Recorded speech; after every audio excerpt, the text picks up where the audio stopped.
На повестке дня у нас стоят 4 вопроса. Первое. Проект закона Республики Абхазия о развитии малого и среднего предпринимательства Республики Абхазия. Второй. Проект закона Республики Абхазия об основах общественного контроля Республики Абхазия. Третье. Проект закона Республики Абхазия о рынке ценных бумаг. Также рассматриваем вопрос о внесении изменений в градостроительный кодекс Республики Абхазия и концепция первоочередных мер по реорганизации системы государственного управления Республики Абхазия. Маленькое предисловие хотелось бы сказать, что сегодня все 3 проекта мы будем просматривать в рамках дискуссии. Какие-либо принятия решений, рекомендации, вынесения его в сессию не будут, только обменяемся мнениями по всем 3 вопросам. По 4-му вопросу, это касаемо внесения изменений в градостроительный кодекс, будем голосовать с точки зрения внесения изменений. В связи с важностью сегодня, так как градостроительный кодекс уже вошел в работу и мы получили обратную связь о необходимости каких-либо дополнений, изменений, уточнения, то нами проработан и разработан небольшие изменения, которые бы я хотел вам зачитать, чтобы мы этот вопрос согласовали и вынесли на сессию. Итак, статья номер 1 о внесении изменений в градостроительный и строительный кодекс Республики Абхазия 29 июля 2024 года под номером 5990. В следующей редакции. Дополнить статью 22, абзац 14 следующим содержанием. Выдают разрешение на строительство, реконструкцию объектов капитального строительства, сооружений и установок, а также выдают разрешение на ввод в эксплуатацию при осуществлении строительства, реконструкции объектов капитального строительства, расположенных на соответствующих территориях местными органов государственного управления. Этим вопросом мы вносим данную с целью конкретизации полномочий местных органов государственного управления. В ныне действующей редакции это положение содержится в разных статьях. Изложить в следующей редакции. Внешний облик здания, эскизный проект или сооружение, в том числе забор, отдельной территории застройки от территории общего пользования при проектировании и строительстве объектов, которые располагаются на улицах населенных пунктов, должны быть согласованы с местными органами государственного управления, уполномоченными в области градостроительной строительной деятельности. Нами были введены сюда нормы. Мы согласились с тем, что у каждого города будет разработан и проработан генеральный план развития города, строительства города. Исходя из этого, они внутренним своим распоряжением, градостроительным советом и внутренне будут принимать нормативные акты по касаемо этих заборов, строительства высот и внешнего облика здания. Уполномоченный орган – это архитектура. Архитектура своим градостроительным планом принимает постановление внутренним или распоряжение, как должен выглядеть облик города. За этот законопроект прошу голосовать, кто за, для вынесения его на ближайшую сессию.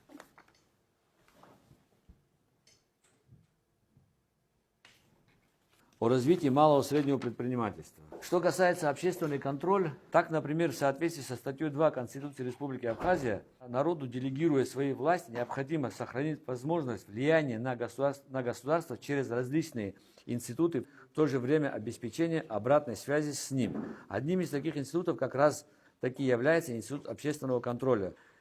Мы максимально постарались в этом законопроекте привлечь возможность Общественной палаты и других общественных организаций, которые участвуют в политической жизни нашей страны. Они должны влиять, это так называемая обратная связь для всех тех органов государственной власти, услышать, что сегодня беспокоит общество, насколько они должны быть услышаны и как должны быть услышаны. Это один из инструментов доставки той самой информации обратной связи до власти, до структуры власти. Я предлагаю этот законопроект сегодня о нем прочитать всем, изучить и подготовиться с приглашением Общественной палаты. Если вы даете добро, потому что его нужно дальше дорабатывать. Вопрос номер 3. Проект закона Республики Абхазия о рынке ценных бумаг. Данный законопроект направлен на ценные бумаги для того, чтобы в инвестиционной составляющей принимали все части нашего населения, так называемые все национальные инвесторы, и граждане, и юридические лица. Ведь основной инвестор в нашем случае, в случае абхазской действительности, это может быть национальный инвестор. Ведь приоритет в любой стране мира всегда отдается национальному инвестору. Все заработные средства, все дальнейшие вложения, инвестиции он оставляет у себя в стране, здесь в родине, и дальше инвестирует. Что касается населения. Население свои сбережения, имея ценные бумаги, может также частично проводить инвестиции в ту или иную отрасль, которая сегодня имеет более-менее доходность. Но, конечно, нужно требования еще услышать и профильных министерств, которые будут этим пользоваться, которые будут организовывать. Хотя бы обсуждение данного вопроса, я думаю, что это тоже результат, который в дальнейшем приведет к реализации этого проекта. Так что, уважаемые коллеги, я предлагаю также активно начинать обсуждать. Я уже разослал ее в Министерство финансов, разослал в Национальный банк для того, чтобы рассмотреть и начинать обсуждать, дискутировать в рамках этого. Это такой информативный характер. Вот, рынок ценных бумаг, реализация ценных бумаг, нужна биржа, площадка, где это будет осуществляться в законе? Все прописано в законе, нужно его детально обсуждать, нужно его детально говорить с привлечением даже некоторых специалистов, которые умеют этот рынок создать у нас. Это специальные законы, это сложные законопроекты уже, которые просто одним суждением здесь, нашим одним совещанием не обойтись, но этот закон нужен. Он сформирует наше финансовое общество. Всегда даст возможность привлечения национальных таких дешевых денег. Это есть, и при этом мы, если свою инвестиционную привлекательность или свою инвестиционную составляющую заполним сегодня своими национальными инвесторами, то это будет достаточно хороший эффект, результат которого пополнит и бюджет, и рабочие места создать, и весь тот результат, который мы его ожидали. Так мое видение вот по этим трем вопросам. Четвертый вопрос, он также носит характер дискуссии, осведомительный характер, это большей части, наверное, обращение. Мы 30 лет обсуждаем и говорим о реформах.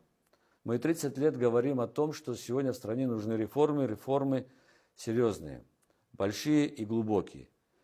Чем позже мы эту реформу проводим, чем дольше мы ее затягиваем, тем сложнее она будет реализовываться. Но мы абсолютно все понимаем, что без реформирования нашего сегодня общества и отрасли невозможно будет добиться какого-либо экономического эффекта и развития нашего государства. Исходя из этого, нами, комитетом, наверное, могу сказать, проработано несколько вариантов, как сегодня структурно возможно изменить и предложить сегодня действующей власти для того, чтобы они обратили. Ведь провести просто реформу без законодательной власти невозможно. Сегодня на протяжении 30 лет только увеличивались штатное расписание численности населения, и никаких реформ не было. На чем основано все мое видение о той самой структуре, о которой мы говорим? Итак, предлагаем меры по реорганизации системы управления Республики Абхазия. Откуда это взято? Это сложный процесс, который требует особого внимания к себе, особых знаний и умений, и он основан на опыте, успешном опыте других стран. Страны, которые провели реформы и сегодня живут итогами этих реформ. Да? Предлагаем меры, основанные на опыте реорганизации и модернизации системы управления, используемых в Российской Федерации в органах губернаторского корпуса. Серьезные реформы проведены в органах губернаторского корпуса, которые достигла сегодня достаточно высокой эффективности. В США провели в департаменте эффективности, Аргентина, модель оптимизации организации структуры ключевых ведомств по системе 5X. Что такое 5X?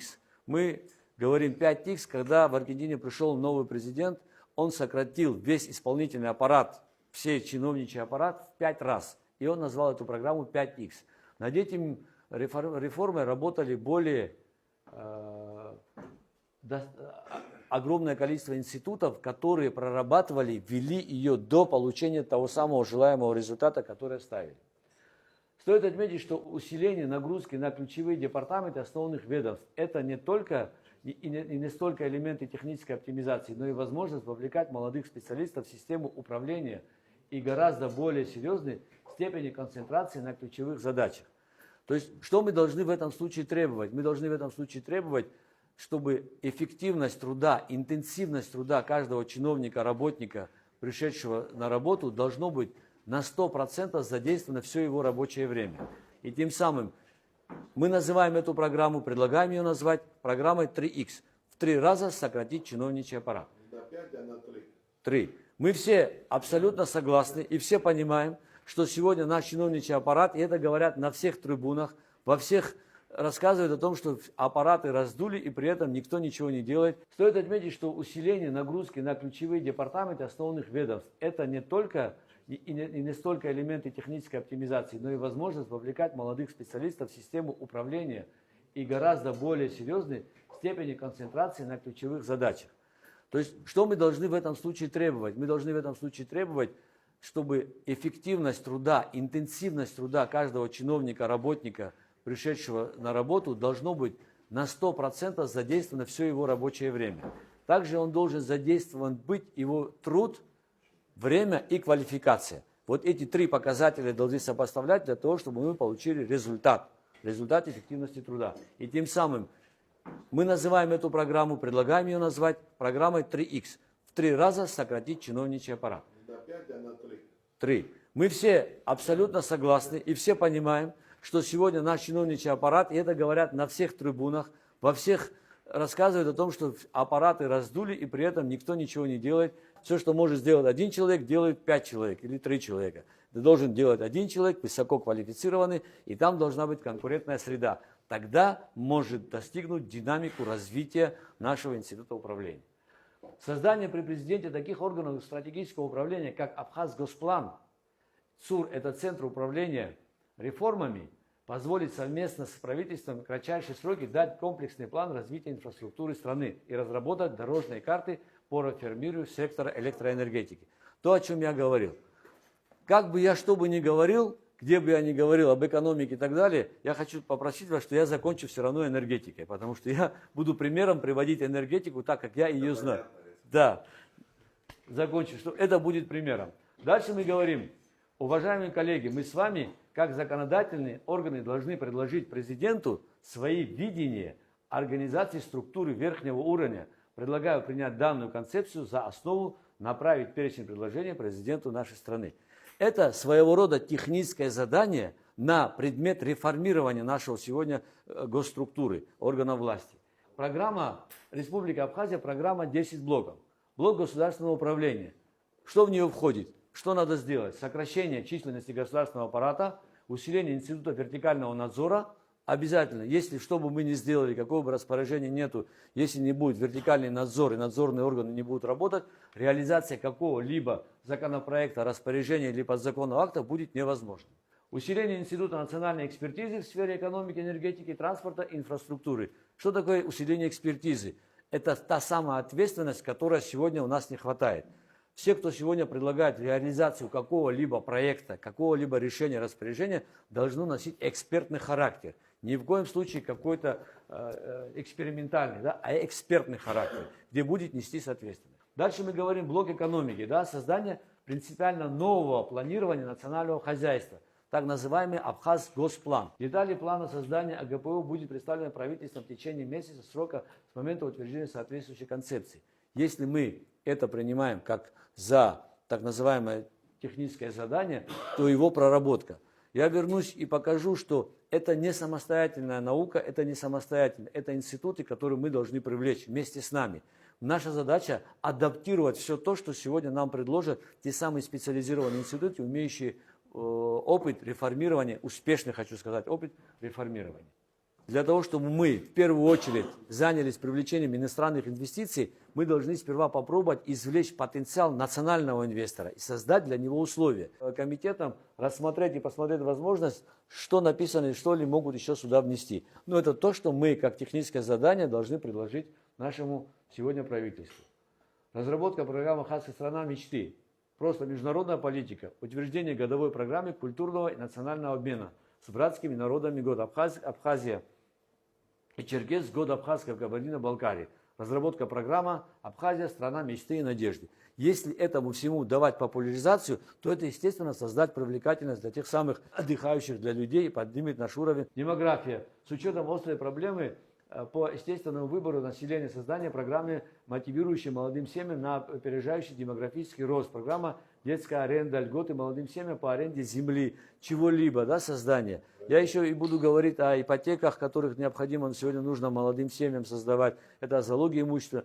То тут обвязка идет достаточно большая, комплекса законопроектов, которых мы должны выдать исполнительной власти, чтобы она начинала его реализовывать. Министерство здравоохранения. Здравоохранение – это та сегодня наш Минздрав, который нуждается, наверное, в самом большом реформировании. Как я вижу, действующая структура, что у нас сегодня есть? У У нас сегодня есть 4 вице-премьера, 15 министров, 8 государственных комитетов, 10 государственных управлений службы. У всех есть, так если позатратно пробежимся, 4 вице-премьера имеют 4 кабинета, имеют населенный пункт, это как его, машины все служебные. Да, некоторые населенные. 15 министров, у всех по 2, по 3 заместителя в некоторых случаях, да, и Государственный комитет также имеют заместителей и так далее. Но мы из чего это исходил, из чего это сформировали? Наше население 250 тысяч людей. На обслуживание, административное обслуживание 250 тысяч людей не нужен такой большой штатное расписание, такой аппарат управления. Он не нужен, нет необходимости содержания такой атрибутики. Мы предложили, смотри, исключить позиции заместителя председателя правительства и передачи функций ключевым министрам. Нету заместителя, будет один министр. Мы говорим, сокращение количества министров силовых блоков. Отдельная тема, когда надо обсуждать, это, наверное, привлечь нужно Совбез. Ликвидация государственных комитетов управления и службы. Передача функций всех ранее действующих министерств, комитетов управления, службы на уровне департаментов. Мы имеем министерство, потом департаменты, потом управление, потом отделы, потом эксперты и потом там специалисты. Представляешь, какая атрибутика идет огромного количества людей. Предложенная нами структура выглядит вот так.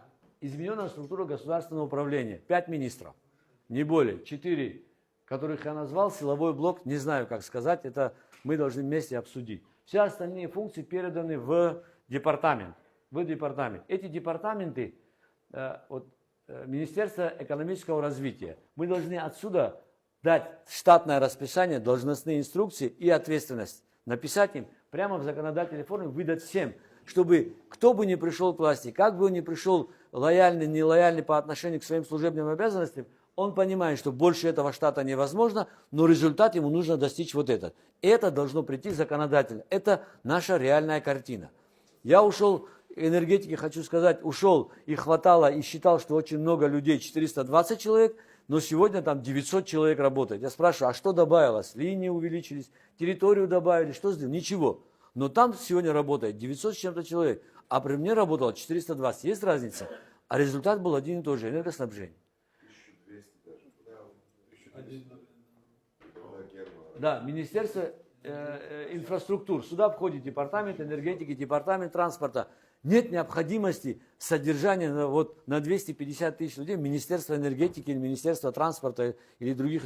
Этого достаточно условий департамента. Этого достаточно.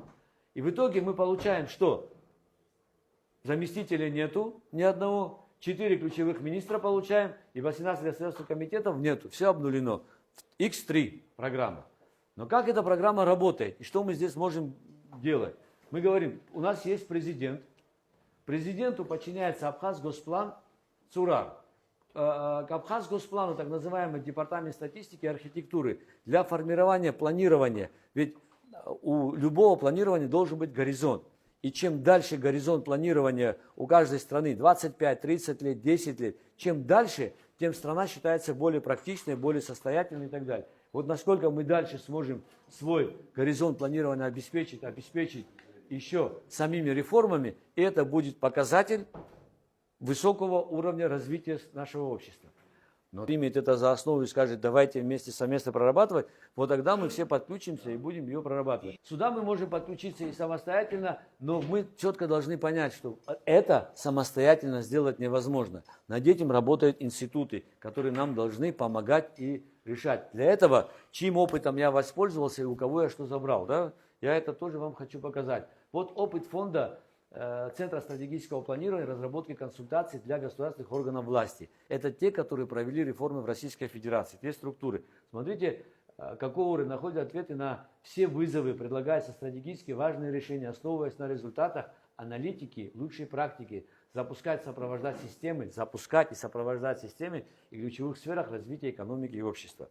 Я уже сказал, что наша задача не придумать это придуманное, наша задача адаптировать ее сегодняшних к нашим реальным, сюда привлечь и сделать такой шаг один вперед. Подходы к развитию энергетической отрасли Республики Абхазия. Какой посыл мы сегодня даем? Как нужно ее реформировать? В целом, с реформированием любой отрасли, в том числе энергетики, мы опаздываем минимум на 10 лет. И чем позже мы это будем делать, тем больнее мы будем проводить эту реформу. У нас есть вот это Запад, так называемый сетевой комплекс Запада. Мы говорим центр здесь и Восток. Разделим все это на 3 составляющих сетевые. Что мы сегодня имеем? Мы имеем оператор энергосистемы РУП Черноморэнерго, где 100% является государственной собственностью. Перепадный ГЭС 2.4 не функционирует, Сухумская ГЭС аренда. Переток Российской Федерации производится из ПЛ ВЛ 220-110. Состояние их, я здесь не указал, требует достаточно. Сетевая инфраструктура 220 высоковольтные подстанции, распределительные сети, уровень потребления, уровень потерь почти 30%. Я написал скромно, но здесь достигает уровень потерь и коммерческих, и технических до 40%. Собираемость платежей 45%, итого за 10 месяцев, по итогам 10 месяцев. 45% это собирает. Представляете, 55% электроэнергии мы потеряли. Это точные цифры за 2024 год. Требуется реализация комплекса мероприятий по привлечению инвестиций в энергетическую систему Республики Абхазия. Вот тут я подхожу к тому, что сперва мы говорим о инвестициях. Мы российские инвестиции не хотим, своих средств не имеем. Хотим, чтобы было государственно. Невозможно. Да? В руках государства оно будет или разваливаться, как уже 30 лет было, да, ухудшаться его состояние. А если мы говорим о коммерциализации, то ровно нужно столько коммерциализировать, сколько принесет результат, да, успех, сколько тебе нужны деньги. И в первую очередь привлекаем национального инвестора, так сказать, своих граждан, которые готовы инвестировать, покупать ценные бумаги. Как я вижу это? Мы видим это следующим, да, РУП Черноморэнерго во главе здесь создается так называемый Запад, сетевой комплекс, западный сетевой комплекс, да, система западный комплекс составляет из количества абонентов 30 тысяч абонентов, плюс составляющие там коммерческие потребители, это организации, предприятия, и называем Западэнерго. Мы его называем Западэнерго, или Абхаз Западэнерго, не имеет значения. Мы государство отдаем 51%, 49% инвестор. И вот тут законопроект, в котором мы говорим о ценных бумагах, действует, издаются акции, и все, кто сегодня готов участвовать в инвестициях в энергосистему в существующих тарифах, говорит, ему будет интересно. Тариф должен быть привлекательным для инвестиций. Исходя, энергетическая компания Черноморэнерго описывает нам инвестиции, необходимые в энергетическую направленность Западэнерго. Вот Западэнерго нужно 2 миллиарда рублей. 2 миллиарда рублей разбили. Мы понимаем, что эти 2 миллиарда разбиваются на 3 года. Где их взять деньги? От всех. Объявляем, кто принесет, у результаты дивиденда составляющие будут такие. И мы разбиваем ее 49. Дальше идет центр, то же самое, и то же самое здесь. И теперь мы регулируем. Если нам нужны больше инвестиций, значит инвестпрограмма составлена, опять дополнительно привлекать. Если оно самодостаточное, регулирует государство. Все регулирует государство своими издаваемыми правилами. Ключевые правила, которые не выведут за пределы, это правила эксплуатации электричества, правила расчета тарифа на электроэнергию по классам напряжения и правила установки электроприбора. 3 правилами, большими томами книг, которыми управляется вся энергетика всего мира. Нигде энергетика мира никем не датируется. Ни одна страна нигде не датирует. Есть перекрестное субсидирование, так называемое, когда тариф социальный, затраты на социальный тариф перекладываются на более богатые тарифные составляющие предприятия, организации или более другое. Хотя это тоже делается осторожно. Черноморэнерго учреждает Западэнерго, да, как акционерное общество, 51% ей принадлежит, 51% ей принадлежит, 49% свободных. Выносит инвестпрограмму, обозначает цифру, обозначает объем инвестиций и начинает туда инвестировать, привлекать эти средства. Если эти инвестиции недостаточны по инвестиционной программе, и чем позже мы это сделаем, тем больше денег нужно для инвестиций, для получения результата энергетической эффективности, то тем больше средств нужно. Тогда процентная цена будет другая. Чем больше генерирующих мощностей на территории Абхазии, которые работают по законам Республики Абхазия, тем больше надежность энергоснабжения. Абсолютный закон. Если переток может быть не всегда. Этот переток не рассчитан на долговечность. Сегодня могу абсолютно техническую сказать вам информацию, что в летний период в Сочинском узле нет возможности подать 1 мегаватта в нашу сторону. Только в зимний период не более 250. И с каждым годом они уменьшаются. какой-то дополнительной генерации на территории Сочи и Адлерского района они не построили, а для того, чтобы получить переток из атомных станций с Ростовского атомных станций и так далее, необходимо построить большие 500-киловольтные линии. Вот как складывается там энергетическая картинка. И для этого нам сегодня нужно начинать развивать и структурировать и реформировать нашу энергетику. Так же, как и все остальные наши направления, отрасли и ведомства. Так нужно делать. Вот этот посыл, о котором мы сегодня говорим, своего рода является техническим заданием для начала, для обсуждения темы реформирования тех или иных отраслей. Все возможно позволит из расчета наших средств, имеющихся ресурсов денег, к реформированию, улучшению качества их работы. X3 программа рабочая. Все понимаем, что у нас много сегодня исполнительного аппарата, у нас много сегодня чиновничьего аппарата, много они тратят, затрачивают, и нужно с этим сегодня нам бороться. И мы первые, если вы согласны со мной, посылаем посыл руководству, что мы готовы, парламент готов трудиться, работать во благо реформирования всей этой нашей отрасли. И мы готовы еще раз и еще раз показать. Это цель сегодняшнего моего выступления и вот этой презентации, довести до коллег то, что мое видение, как оно должно выглядеть, и получить от вас самое главное согласие, одобрение, чтобы мы все стали участниками вот именно этих реформ, чтобы мы все на себя взяли. Это не только мой труд должен стать, это должен стать всех трудов всех наших депутатов. Если мы сегодня дадим свой посыл и покажем направление, что мы готовы работать с точки зрения законодательства и участвовать в процессе реформирования, я думаю, это будет хороший показатель для исполнительной власти и поддержка, что страна готова к реформам.